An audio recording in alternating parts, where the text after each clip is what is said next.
What is up, everybody? Welcome back to the Crypto Sherpa live channel, where I read you those cryptocurrency news articles so you don't have to, but I really think you should, because everyone should read every now and then.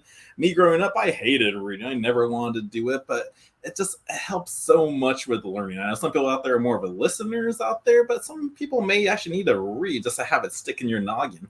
But no, yeah, I read you the news, and yeah, as the title says, wait, what did I name this? Strong adoption is happening before our eyes. Yes, I titled that because our first article is going to go over how 1 million Bitcoin addresses hold over 1 Bitcoin or more. And so that's a 1 million of the 21 million supply. And then there was a conversation going on the other day with our members saying, like, well, if the government's going to be buying up all this Bitcoin, it's like, does that give them more of the control about it and everything? It's like I don't think they can gain that much percentage of it. Like America wants to own like 4 million of it. It's like, I don't think there's that much actually in circulation that they can buy. So, and they're going to want to buy from these guys, but these guys are hodling. So I don't know where that's going to go, at least. So not so worried there. But yes, I got a couple articles for you to cover, and yeah, let's dive right on into it before I go over our movie night here at the Crypto Club. So yes. So again, first article is coming from Bitcoin Magazine, and over 1 million Bitcoin addresses hold 1 Bitcoin or more, reflecting strong adoption. Now, the Bitcoin adoption appears to be accelerating as more than 1 million Bitcoin addresses hold at least 1 Bitcoin.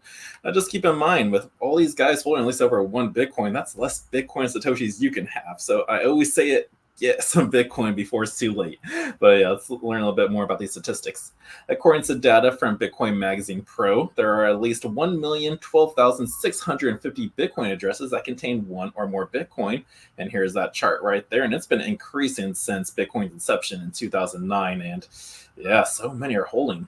But this represents more than 1 million Bitcoin potentially taken off the market and held by strong hands, a significant portion of the 21 million Bitcoin that will ever exist. Demand continues to rise as U.S. spot Bitcoin ETFs collectively hold 901,000 Bitcoin, while MicroStrategy, a major corporate Bitcoin holder, owns 226,500 Bitcoin. Additionally, MicroStrategy plans to raise $2 billion to buy more Bitcoin, further emphasizing the trend of institutions buying and holding substantial amounts of BTC, tightening the available supply and demand increases. Now, the number of Bitcoin addresses holding 1 Bitcoin or more has historically lagged behind BTC's price. However, in the past 2 years, this trend has reversed, with the number of these addresses increasing more rapidly than Bitcoin's price. Now, this shift signals growing adoption and reflecting rising long-term confidence in Bitcoin as more users accumulate and hold significant amounts of it. Now, the rise of Bitcoin addresses with 1 or more Bitcoin signifies that both retail and institutional investors are actively accumulating Bitcoin. Now, with only 21 million Bitcoin ever to be mined and approximately 19 million already in circulation, the demand for Bitcoin appears to be increasing as users aim to secure their share of limited supply. Now, if you want more details and insights, sign up for Bitcoin Magazine's Pro to get all those details for it.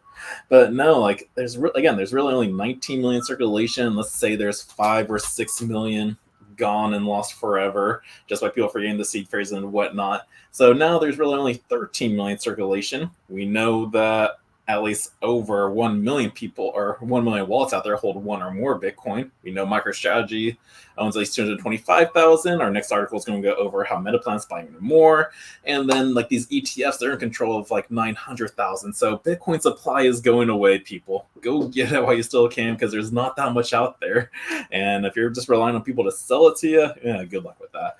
But no, that's our first article for you. And let's move on to the next one, because I said Metaplanet, the Asia MicroStrategy, is wanting to buy more, and yeah, let's see how much it is. So this one's coming from Crypto Slate, and Metaplanet buys an additional 57.1 Bitcoin in the pursuit of Asia's top Bitcoin firm title.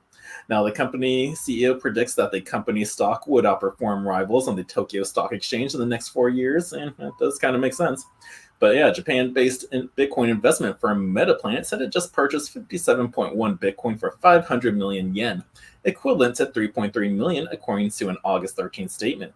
Now, this purchase bolsters the company's Bitcoin reserve to 303.095 Bitcoin, which was acquired for 2.95 billion yen, or approximately $20 million. Now, Simon Jurovich, the company's CEO, hinted that the firm could make more future BTC purchases with an always be stacking comment on the social media platform X. Now, with this purchase, MetaPlanet has partially fulfilled its plan to purchase 1 billion yen worth of Bitcoin through a loan funding from its shareholders, the MMXX Ventures Limited. Now, it is unclear when the firm will make the remaining Bitcoin purchase, but in May, the company revealed that its decision to adopt Bitcoin as a key treasury reserve asset. Now, this shift addressed ongoing economic challenges in Japan, including substantial government debt and a persistent weak yen. So it was kind of an ideal solution to go for it.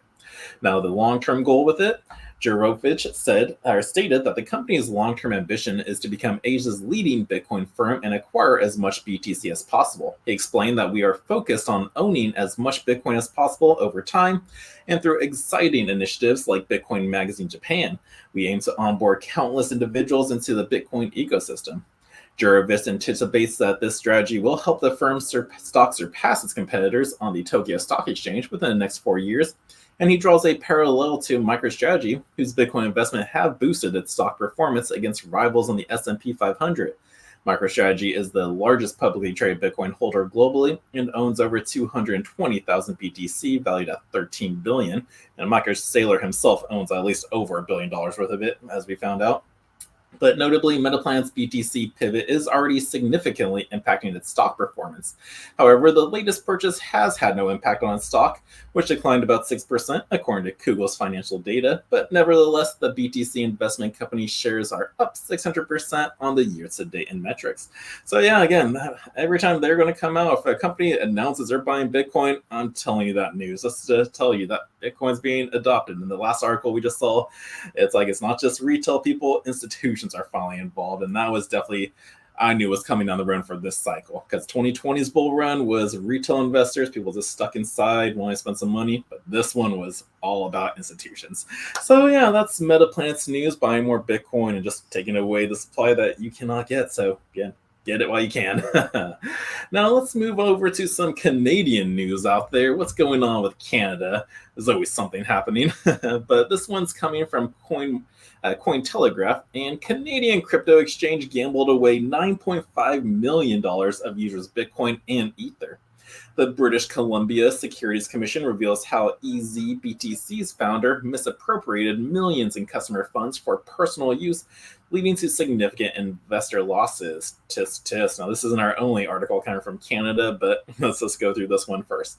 The Canadian cryptocurrency trading platform EASBTC and its founder, David Smiley, defrauded customers by misappropriating approximately 13 million Canadian dollars, or 9.5 million US dollars, of their cryptocurrency investments and using the funds for gambling.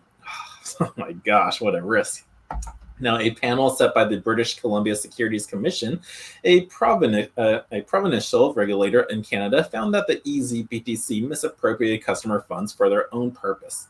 The EASBTC platform, which went offline permanently in or around September of 2019 and was dissolved in 2022, had claimed to store all its users' crypto investment in cold storage.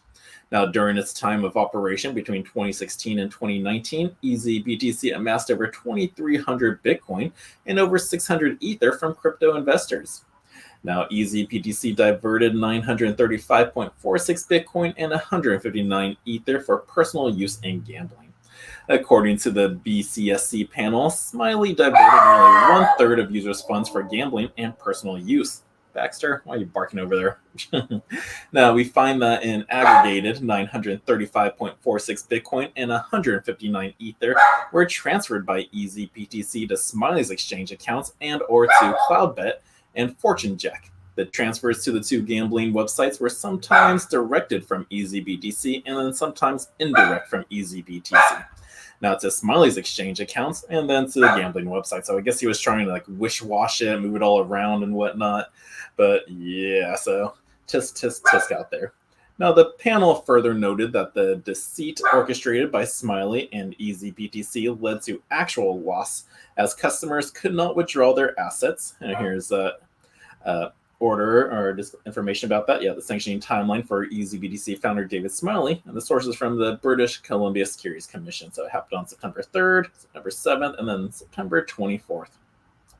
Now, according to the court filing sanctions, which will be imposed by September 24th, and they could range from monetary sanctions to bans on the market participation, Smiley and EASBTC representatives did not personally attend the hearing, but the founder was represented by a lawyer.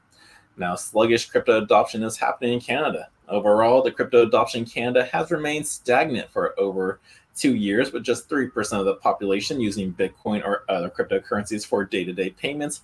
Now, instead, Canadians have shown a strong preference for cash and card payments. Here is that chart using the adoption of alternatives from cash and cards. So we have e-transfers, online PA, cryptocurrencies, mobile bank accounts, online PA, and SCC. So that's a nice little chart. Now, of the many other alternatives to cash and cards, most Canadians respondents prefer to using e-transfer, which is a method of transferring money using email addresses or phone numbers. Now, the primary reason for the slow adoption of cryptocurrency in Canada is the general reluctance to go cashless. So I guess that's why they kind of did want to move away, because they were getting rid of their cash, and what's another better currency that they cannot track? Let's go to Bitcoin. Let's go to crypto. That's the way to do it. But so that's that news article for you on Canada using other people's money. Well, not just Canada. You can't just pin this all on one person. But no, that's that news article for you. Let's move on to another Canada article. Which one is it? Oh, yes, has to do with a ex-Bitfarm CEO stepping down. That's a Canadian crypto exchange out there. So again, this article is coming from Cointelegraph again. And ex-Bitfarm's interim CEO steps down amid board shakeup. The Bitfarms announced a new member and leadership to its board as Riot Platforms still appear poised to replace 3 members in October. Now, Nicholas Bonta, who worked as the interim president and CEO of the Canadian crypto mining firm Bitfarms, will step down from the company. In August 13th notice, Bitfarms announced the appointment of a new board member amid Riot Platforms' attempted takeover, according to the mining firm CEO Ben Gagnon, and he will join the board while lead director Brian Howlett will become the independent chairman. Now, Bonta, who stepped in as interim president and CEO in May until Gagnon was appointed in July, decided to step down from the board. The shakeup in leadership did not appear to be connected to Riot's attempted takeover of the mining firm, which has been ongoing for months. But if you didn't know about it, Riot is taking control. In May, Riot offered to acquire Bitfarms for $950 million and began increasing its stake in the mining firm. Bitfarms implemented a poison pill strategy to cap Riot's holdings at 15%, a move that Canadian regulators later blocked. Now, as of July 29th, Riot reported it owned 16.9% of Bitfarms' common shares and intended to replace 3 board members, including Bonta, and a company shareholder meeting. Now, the shareholders are scheduled to meet on October 29th.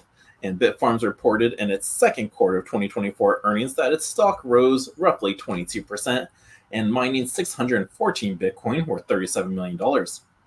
Now, Cointelegraph contacted the mining firm for comment, but did not receive a response at the time of this publication.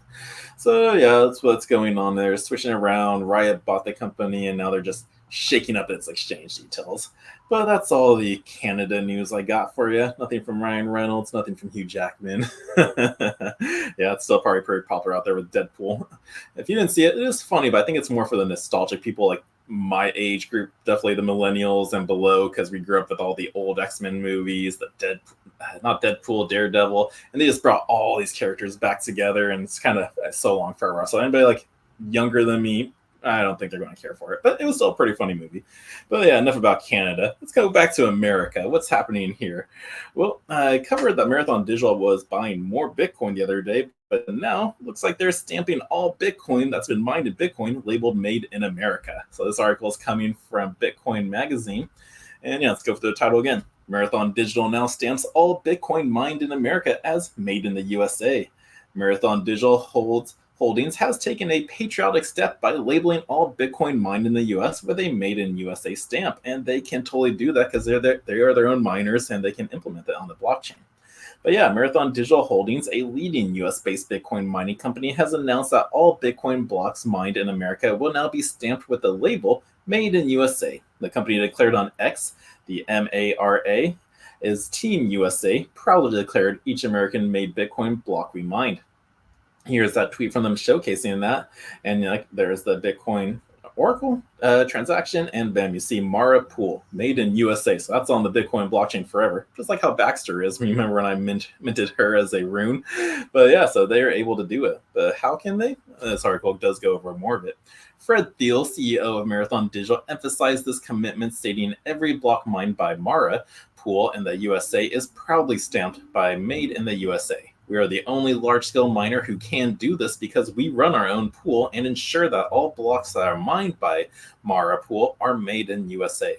Now, this initiative coincides with comments made earlier this summer by presidential candidate Donald Trump, who expressed a desire for all the remaining Bitcoin to be made in the USA. Now, as Trump believes more Bitcoin mining done in the country will contribute to America's goal of becoming an energy dominant, he also reiterated his support for domestic Bitcoin mining at the Bitcoin 2024 conference in Nashville, pledging to ensure that the American miners receive the electricity needed to mine more Bitcoin here in the USA. Now, earlier today, or I guess yesterday, Marathon Digital also announced a $250 million private offering of convertible notes, with the proceeds aimed at purchasing more Bitcoin, following the strategy of corporate Bitcoin accumulation pioneer MicroStrategy. Now, I covered this article yesterday, so if you want to read it, just go through my videos and you will find it. And again, I break apart these live videos, so you don't have to watch the whole video. Just click on the news article you want, and there you go. Yeah, a nice 3 to 4 minute video for you. But no, everybody is copying the MicroStrategy strategy because he's proven it worked. He started this 4 years ago. His stocks are up, his Bitcoin holdings are up, and just everything about it. So it's like it's all about the timing too with it. People should have started doing this at least last year or the 2023 when Bitcoin was lowest. So being Q acquire the most possible. But no, everyone's picking up this strategy, and we will hear more companies do it. Again, we're hearing a lot of news about Marathon Digital and MetaPlanet, and I guarantee there are still so many people else out there, companies out there doing the same thing. But that is the Marathon Digital news for you, and how every Bitcoin mined in America is stamped by Made in the USA. Let's go. Woo! All right, let's move on. We got 2 more articles for you. And the first one is going to be going over Ethereum's low fees and how the burning rate of Ethereum is actually at all-time lows. I think I commented on this yesterday after that guy with fat fingers sent 90,000 worth of Ethereum in gas fees by accident. But it should have been super cheap because we're at the lowest. But this is actually affecting the burn rate, because we didn't know Ethereum does burn its tokens. I think there's even a website out there. You can see how much ETH has been burned, but there is no cap on ETH. So hopefully that's probably stopping it from being a little bit deflationary. But yeah, let's go through this article that's coming from Crypto Potato.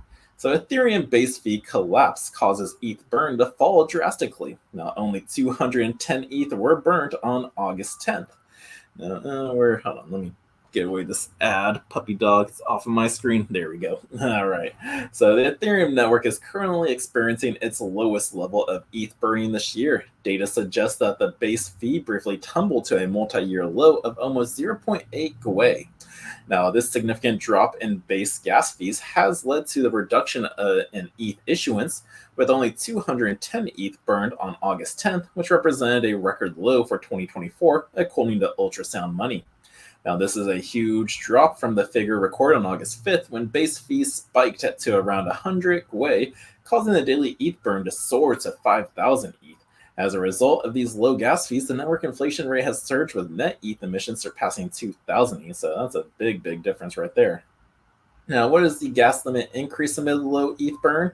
Well, in response to the inflationary trend, Gnosis founder Martin Koppelman has proposed temporary rising of the gas limit to increase layer 1 activity. Now, in his latest tweet, Koppelman noted that the base fee is currently at a multi-year low, around the 0.8 Gwei as we heard, while a base fee of 23.9 Gwei would be necessary to offset staking rewards. Despite seeming counterintuitive, he said that increasing the gas limit could be part of a broader strategy to address this issue. Now, base fee right now in a multi-year low is 0.8 Gwei. This is his tweet that he posted. 23.9 would be required to offset the staking rewards. Now, in my opinion, Ethereum needs to get more layer 1 activity again, and even if it sounds counterintuitive at such low rates, raising the gas limit can be part of the strategy. Now, Ethereum gas fee plunges below that 1 Gwei limit. The gas fee of the total amount paid to execute a transaction on the Ethereum network, including both the base and any additional priority fee, and also briefly dropped to 0.979 Gwei during the weekend.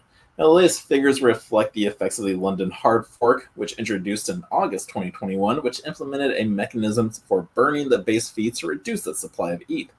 Now, the current decrease in gas fees is primarily due to users migrating to Layer 2 scaling solutions and the adoption of blob transactions from the Deacon upgrade in March, which have significantly reduced costs on the Layer 2 networks out there. So, yeah.